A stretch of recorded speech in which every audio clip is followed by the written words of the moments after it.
জুমার দিনের প্রথম সুন্নত হচ্ছে জুমার দিনের ফজরের নামাজটা জামাতে পড়া। জুমার নামাজের প্রথম সুন্নত হচ্ছে ফজরের নামাজটা কি পড়া? জামাতে। আফদালুস সালাওয়াত ইনদাল্লাহি সালাতুল ফজরি ফি ইয়াউমিল জুমআতি ফি জামাআ। বিশ্বনবী বললেন জুমার নামাজের 15টা সুন্নাত মুখস্থ রাখতে হবে। 1 নম্বর সুন্নাত ফজরের সালাত জামাতে পড়তে হবে। 2 নম্বর সুন্নাহ হচ্ছে আসওয়াক, মেসওয়াক করা। মাতহারাতুন লিল ফাম মারদাতুন লিররাব। মেসওয়াক করলে দাঁত পরিষ্কার থাকে, আল্লাহ খুশি হয়ে যায়। 3 নম্বর হচ্ছে দুহুন, তেল মালিশ করবেন। বিশ্বনবী জাইতুনের তেল চুলে আর গায়ে দিতেন। বিশ্বনবী বলতেন ওয়াদাহিনু ফাইন্না ফিত তাদহিনে বারাকাত। তেল খাও, তেল দাও, তেল মালিশ করো, তেলের ভেতরে আল্লাহ বরকত ঢুকাইয়া দিছে। 4 নম্বরে আত্তিব, জুমার দিনে সুগন্ধি লাগিয়ে যাওয়া সুন্নাত। লাগাবেন? লাগাতে রাজি আছেন? বিরাতু আইনি ফিস সালাহ। নামাজের মধ্যে যখন আমি দাঁড়িয়ে যাই আমার চক্ষুটারে ঠান্ডা করে দেয় কে? আবার বিশ্বনবী বলতেন আরবাউন মিন সুনানিল মুরসালিন। 4টা সুন্নাত সব নবীদের সুন্নাত। 1 নম্বরে আল হায়া মানে লজ্জা। আরেক বর্ণনা এসেছে আল খিতান মানে সুন্নাতে খাতনা। এটা সব নবীদের ছিল। আর সেওয়াক, সব নবীরা মেসওয়াক করেছেন। আত্তিব, সব নবীরা আতর লাগিয়েছেন। আর নিকাহ, সব নবীরা বিয়েও করেছেন। চিল্লায় পড়েন আল্লাহু আকবার।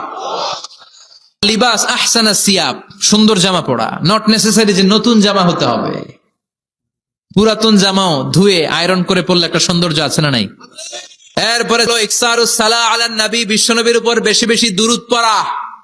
বিশ্বনবী বলতেন জুমার দিন শ্রেষ্ঠ দিন, এই দিন আমার উপর বেশি বেশি দুরূদ পড়ো। ফাইন্না সালাতাকুম মা'রুদাতুন আলাইয়া। কেননা তোমরা যে আমার উপর দুরূদ পড়ো, আমি মরে যাওয়ার পরে এই দুরূদ গুলো কে পাঠিয়েছে তার নাম, তার বাবার নাম সহ ফেরেশতারা আমার কবরে দিয়ে আসে।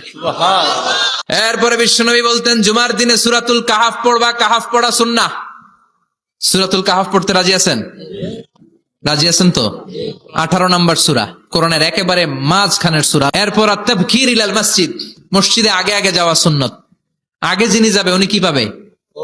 তারপরে গরু, তারপরে বকরি, তারপরে মুরগি, মুরগির পরে ডিম না আন্ডা?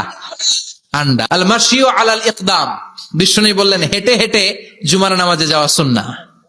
রিকশা, হুন্ডা, সাইকেল, সিএনজি দিয়ে গেলেও হবে, কিন্তু হেঁটে গেলে সওয়াব বেশি না কম? প্রতি কদমে কদমে আমলনামায় সওয়াব দিয়ে দিবে কে?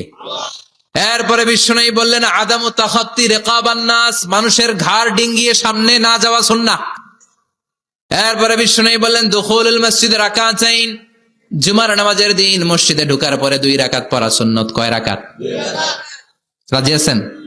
কবলাল জুমা বাদাল জুমা। অনেকে প্রশ্ন করে বাদাল জুমা 4 রাকাত, মসজিদে পড়লে 4, ঘরে পড়লে 2, কিন্তু কবলাল জুমা